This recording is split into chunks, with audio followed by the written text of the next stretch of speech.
अगर आप एक सच्चे अम्बेडकरवादी हो तो डॉक्टर भीमराव अंबेडकर जी के सिद्धांतों पर चलो। उनके जैसा दिखना और उनके जैसा बनना ये कोशिश मत करो। जो उन्होंने समझाया है, जो उन्होंने किया है, उस पर ध्यान दो और आगे बढ़ो। पढ़ाई बहुत ज़रूरी है। डिग्री हासिल करो और ग्रंथ, किताब, राइटर कुछ ना कुछ लिखो, अपना नाम कमाओ। अब आप संविधान तो नहीं लिख सकते किसी भी देश का, मगर आप जब इतने काबिल हो जाओगे तो वो ओहदा आपको, वो पद मिल सकता है किसी न किसी समय में। चाहे अपने भारत देश का दोबारा संविधान लिखना पड़े या किसी और छोटे मोटा देश जो कई बार विभाजित हो जाते हैं उसका नया संविधान लिखना पड़े, तो आप इस काबिल हो, बनो।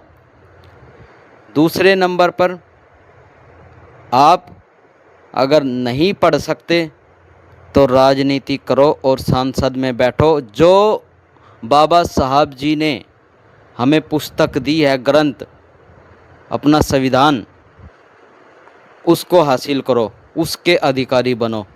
राजनीति में जाओ, मंत्री, प्रधानमंत्री, राष्ट्रपति, कुछ जो भी हो सकता है, जिस लेवल का आप बन सकते हो वो बनो और इस देश की नैया को संभालो। क्योंकि एक ही एजेंडा था अपने डॉक्टर जी का कि इस देश में अपने जितने भी पिछड़े भाई हैं उनको सुधारना है और सभी को न्याय देना है, चाहे कोई बड़ा हो, चाहे छोटा हो, चाहे किसी भी धर्म का और चाहे किसी भी बिरादरी का हो।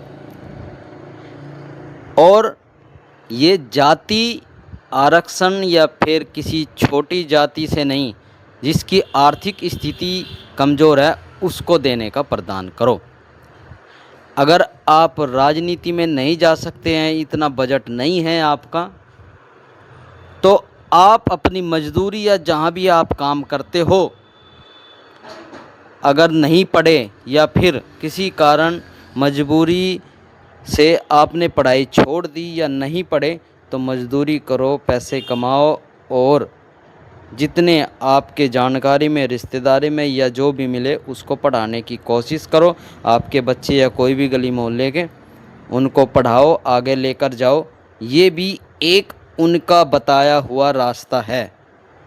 अगर आप पढ़े हुए हो, नौकरी नहीं मिल रही या फिर, तो आप पढ़ाई से ज्ञान दो।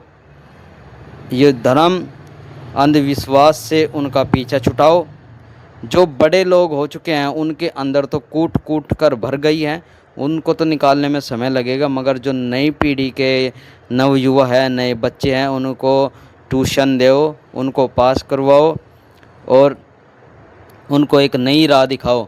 अब आपने पैसे लेने या नहीं लेने, ये तो आपकी आर्थिक स्थिति पर निर्भर करता है, आपका शौक़ है, मजबूरी है, क्या है। तो सभी साथियों को जय भीम।